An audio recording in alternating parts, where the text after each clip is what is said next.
আসসালামু আলাইকুম সুপ্রিয় শিক্ষার্থী বন্ধুরা। তো তোমরা যারা সপ্তম শ্রেণীর শিক্ষার্থী আছো তোমরা কিন্তু বারবার রিকোয়েস্ট করতেছো যে ভাইয়া আমাদের শোনে একটি মুজিবর থেকে এই কবিতা থেকে কিছু সংক্ষিপ্ত সাজেশন দেন যা পরীক্ষা আসতে পারে।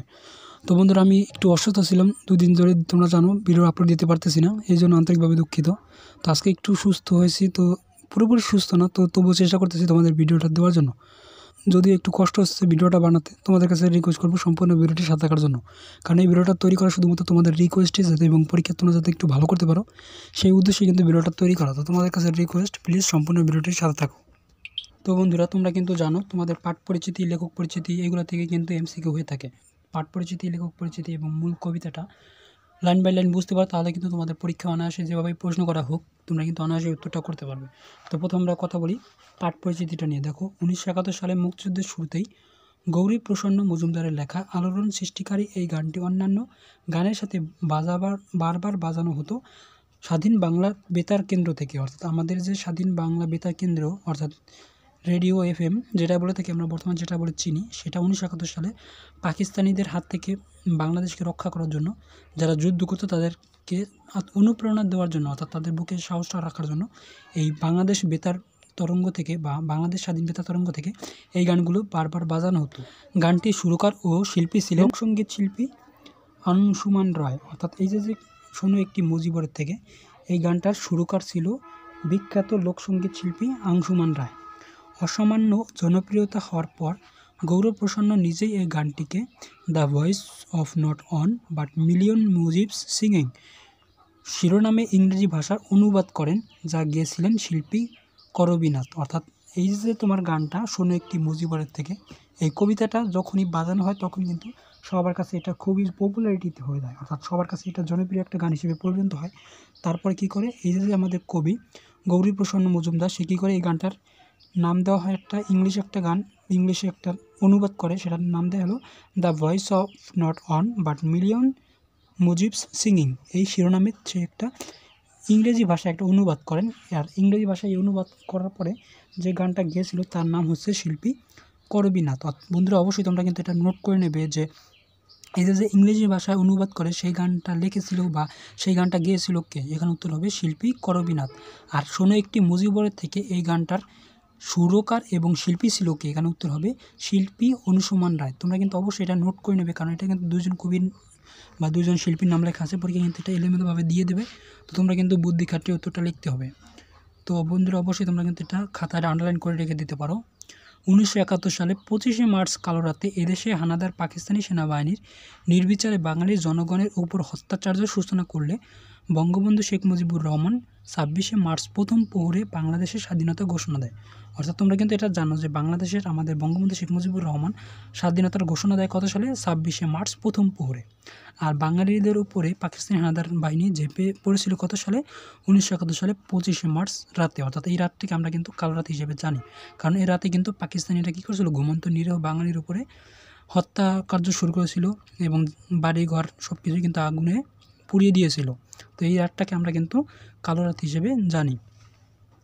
এর পরপরই তাকে গ্রেপ্তার করে পাকিস্তানি কারাগারে নিয়ে যাওয়ায় তার আহ্বানে সাড়া দিয়ে লক্ষ লক্ষ মানুষ মুক্তিযুদ্ধে ঝাঁপিয়ে পড়ে।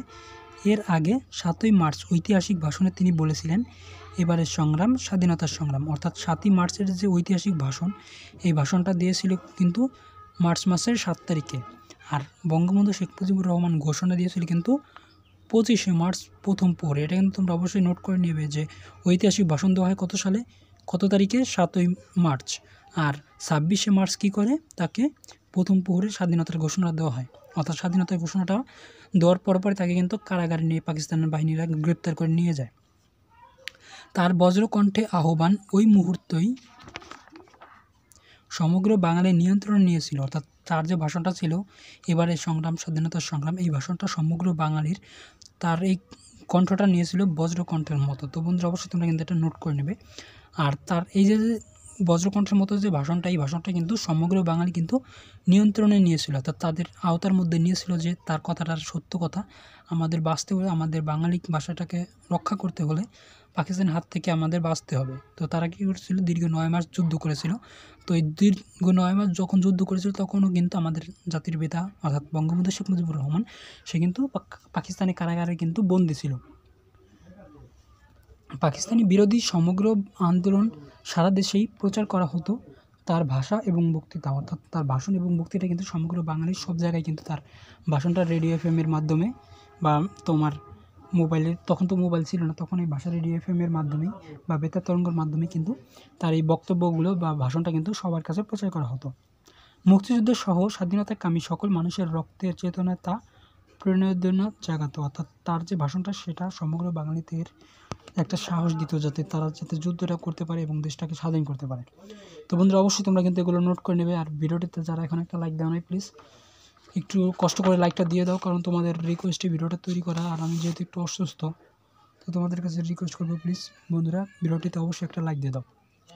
এবার দেখো আমরা প্রথমে কথা বলি এই কবিতার মূল কবিতাটা কী, এই কবিতাটা দ্বারা কী বোঝানো হয়েছে সেই কথাগুলো আমি তোমাদের সাথে ব্যাখ্যা আকারে বোঝাবো। তো দেখো এখানে লেখা আছে, শোনো একটি মুজিবরের থেকে। এই কবিতাটা লেখক হচ্ছে গৌরী প্রসন্ন মজুমদার। শোনো একটি মুজিবরের থেকে, লক্ষ মুজিবের কণ্ঠস্বরে ধ্বনি প্রতিধ্বনি, আকাশে বাতাসে ওঠে রনি, বাংলাদেশ আমার বাংলাদেশ। অর্থাৎ আমাদের বঙ্গবন্ধু শেখ মুজিবুর রহমান যে ভাষণটা দিয়েছিল 7ই মার্চের ঐতিহাসিক যে ভাষণ, এই ভাষণটা কিন্তু লক্ষ লক্ষ মানুষের কিন্তু একটা প্রতিধ্বনি ছিল এবং তার এই ধ্বনিটা কিন্তু আকাশে বাতাসে কিন্তু রনি, অর্থাৎ আকাশে বাতাসে সব জায়গায় কিন্তু ছড়িয়ে ছিটিয়ে গিয়েছিল। অর্থাৎ পরীক্ষা তোমাদের এইভাবে আসবে যে বাংলাদেশ আমার বাংলাদেশ, এই যে ধ্বনিটা, এই ধ্বনিটা কোথায় কোথায় ছড়িয়েছিল, এখানে উত্তরটা হবে আকাশে বাতাসে। সেই সবুজের বুকে চেরা মুঠো পথে, অর্থাৎ সেই যে সবুজ বুকে যে মুঠো পথ, সেই পথকে, অর্থাৎ বাঙালির যে গ্রাম বাংলা যে ছোটোখাটো পথ, সেই পথকে এখানে বোঝানো হয়েছে। আবার সে যাব ফিরে, আমার হারানো বাংলাকে আবার তো পাবো ফিরে। অর্থাৎ বাঙালিরা, অর্থাৎ পাকিস্তানি হানাদার বাহিনী যখন বাংলাদেশে এসেছিল তখন কিন্তু তারা কিন্তু তাদের আওতায় নিয়েছিল, পুরো বাঙালিটাই তারা কিন্তু পাকিস্তানিদের আওতায় নিয়ে দিয়েছিল। তো তখন কবি এই কথাটা এখানে বোঝানো হয়েছে যে হারানো বাংলাকে আবার তো পাবো ফিরে, অর্থাৎ যখনই আমরা তাদেরকে দেশ থেকে ত্যাগ করতে পারবো বা তাদেরকে যুদ্ধে পরাজিত করতে পারবো, তখনই আমরা আমাদের বাংলাটাকে আবার ফিরে পাবো। শিল্পী কাব্যে কোথায় আছে হারে এমন সোনার খনি, অর্থাৎ প্রতিটা শিল্পী, প্রতিটা কাব্যগ্রন্থে কিন্তু এই বাংলার কথা এবং স্বাধীনতার কথা উল্লেখ রয়েছে। তো এই যে কথা, এই কথায় কিন্তু একমাত্র আমাদের বাংলাদেশের রয়েছে, এমন কোনো দেশে তুমি খুঁজে পাবে না যেখানে শিল্প কাব্যে এরকম কথাগুলো লেখা আছে বা লিপিবদ্ধ আছে। তো কবি এখানে এটাই বোঝানো হয়েছে, বিশ্বকবির সোনার বাংলা, নজরুলের বাংলাদেশ, জীবনানন্দ দাশের রূপসী বাংলা, যে রূপের নাইকোশেষ বাংলাদেশ। অর্থাৎ এখানে 3জন কবির নাম কিন্তু উল্লেখ করেছে বন্ধুরা, অবশ্যই তোমরা এটা নোট করে নেবে। আর পরীক্ষায় কিন্তু 100% এটা থেকে তোমাদের কিন্তু এমসিকিউ আসবে যে শোনো একটি মুজিবর থেকে এই কবিতা কয়জন কবির নাম উল্লেখ আছে বা কোন কোন কবির নাম উল্লেখ আছে। তো এখানে উত্তর হিসেবে তোমরা দেবে 3জন কবির নাম উল্লেখ আছে। কী কবি? বিশ্বকবি নজরুল আর হলো জীবনানন্দ দাশ, অর্থাৎ কাজী নজরুল ইসলাম তোমাদের জাতির, তারপরে রয়েছে জীবনানন্দ দাশ এবং বিশ্বকবি রবীন্দ্রনাথ ঠাকুর, অর্থাৎ 3জন কবির নাম এখানে উল্লেখ করা রয়েছে। জয় বাংলা বলতে মনের আমার এখন কেন ভাবো, আমার হারানো বাংলাকে আবার তো ফিরে পাবো। অর্থাৎ জয় বাংলা, এই যে একটা প্রতিধ্বনি, এই প্রতিধ্বনিটা কিন্তু তখন প্রতিটা বাঙালি কিন্তু দিতে পারতো না। যখন বাঙালি পাকিস্তানিরা এদেশে আক্রমণ করেছিল বাঙালিদের উপরে, তখন তারা কিন্তু বলতো যে পাকিস্তান জিন্দাবাদ, পাকিস্তান জিন্দাবাদ। এটা কিন্তু পাকিস্তানিদের একটা প্রতিধ্বনি ছিল। আর বাঙালিরা কিন্তু বলতো যে জয় বাংলা। যখনই তারা জয় বাংলা স্লোগানটা দিত তখনই কিন্তু তাদের পথে ঘাটে যখনই যাদের যেখানে পেত তখনই তাদের কিন্তু গুলি করে হত্যা করা হতো। তো এখানে কবি এটা বোঝানো হয়েছে যে জয় বাংলা বলতে মনের আমার এখনও কেন ভাবো, অর্থাৎ জয় বাংলা বলতে এখনও মনকে কেন ভাবতে হবে, আমরা তো হারানো বাংলাকে আবার তো ফিরে পাবো। অর্থাৎ বাঙালিটাকে কিন্তু আমরা, আমাদের বাংলাদেশকে আমরা বাংলা ভাষায় যে কথা বলি এটা কিন্তু আমরা পুনরায় আবার বলতে পারবো। তো এখানে কবি প্রতিটা বাঙালিকেই আহ্বান বা তাদেরকে অনুপ্রেরণা দিয়েছে যে জয় বাংলা বলতে তোমরা এখন ভয় পাইতেছো কেন, পরবর্তীতে কিন্তু আমরা তো আবার বলতে পারবো বা হারানো বাংলাকে তো আবার আমরা ফিরে পাবো। অন্ধকারের পূর্ব আকাশে উঠবে আবার দিনমণি, অর্থাৎ দিনমণি বলতে আমাদের যে মাতৃভাষা বাংলা, আমরা পাকিস্তানিদের হাত থেকে বাংলাটাকে ছিনিয়ে নিতে পারবো। এখানে কবি এটা বোঝানো হয়েছে যে অন্ধকারের পূর্ব আকাশে, অর্থাৎ অন্ধকার বলতে পাকিস্তানিরা আমাদের উপর যে হামলা করেছে, তো বাংলাদেশটাকে যে সূর্য ওঠে সেই সূর্যকে অন্ধকারের সূর্য হিসেবে পরিণত করেছে। আর উঠবে আবার দিনমণি, দিনমণি বলতে এখানে বাঙালিকে বা বাংলা ভাষাটাকে বোঝানো হয়েছে। তো এবার আমরা নোটটা দেখে নিই যা তোমাদের পরীক্ষা আসতে পারে 100% কমন উপযোগী। দেখো প্রথমে আমরা কথা বলি কবিতার কবি পরিচিতিটা নিয়ে। তো কবি পরিচিতিটা হলো, শোনো একটি মুজিবর থেকে। এই কবিতার লেখক হচ্ছে গৌরী প্রসন্ন মজুমদার। তার জন্মসালটা হচ্ছে 1924 খ্রিস্টাব্দ বা 24 সাল, যেটাই বলো। আদি পৈতৃক নিবাস হচ্ছে পাবনা জেলায়। অর্থাৎ আমাদের যে কবি গৌরব প্রসন্ন মজুমদার, সে জন্মগ্রহণ করেছে 1924 সালে। তার পৈতৃক নিবাস ছিল কিন্তু পাবনা জেলায়। অর্থাৎ পরীক্ষায় তোমাদের আসবে যে গৌরী মজুমদারের পৈতৃক নিবাস ছিল কোথায়। তারপর তার মৃত্যু সালটা দেখেন যে কবি গৌরী প্রসন্ন মজুমদার, সে মারা গিয়েছে 1886 সালে। তার আধুনিক বাংলা গানের স্বর্ণযুগের কিংবদন্তি গীতিকার ও গৌরী প্রসন্ন মজুমদার। অর্থাৎ আধুনিক বাংলা যে স্বর্ণযুগ, সেই স্বর্ণযুগের কিংবদন্তি বলা হয়েছে কাকে? এখানে উত্তর হবে গৌরী প্রসন্ন মজুমদারকে। তার লেখা অনেক গানই আছে, তার মধ্যে আমি কিছু গান নোট করেছি। তো বন্ধুরা, তোমরা অবশ্যই মূল বইতে যে তার গানগুলো লেখা আছে ওইগুলো তোমরা কিন্তু নোট করে নেবে, কারণ ওইগুলো থেকে তোমাদের এমসিকিউ আসবে। এভাবে আসবে যে কফি হাউসের সেই আড্ডাটা, এই গানটা লেখককে, বা আকাশকে কেন ডাকে, নিশিরাতে আঁকা বাঁকা চাঁদ, এই গানগুলোর লেখকের নাম কি, বা এই গানগুলো কার লেখা। তোমাদের এখানে অপশন দেওয়া থাকবে গৌরী প্রসন্ন মজুমদার, রবীন্দ্রনাথ ঠাকুর, কাজী নজরুল ইসলাম, এইভাবে বিভিন্ন রকমের কবির নাম দেওয়া থাকবে। তার সাথে এই গৌরী প্রসন্ন মজুমদার তার নামটা উল্লেখ করা থাকবে। তো তোমরা যদি এই কথাগুলো বা এই যে আমি নোট তোমাদের সাথে শেয়ার করতে চলেছি, এই নোটগুলো যদি নোট করে নাও, তাহলে কিন্তু তোমাদের সেই এমসিকিউ দেখাতে তোমরা কিন্তু অনায়াসে পেয়ে যাবে। যখনই তোমাদের সামনে আসবে তখনই তোমরা কিন্তু আমার কথা মনে করবে যে ভাই আমাদের এই নোটটা দিয়েছিল, তো এখান থেকে এমসিকিউটি এসেছে। তো অবশ্যই তোমরা কিন্তু লাইন বাই লাইন এইগুলো তোমরা মূল বইতে দাগিয়ে রাখতে পারো বা নিজের খাতায় নোট করে নিতে পারো।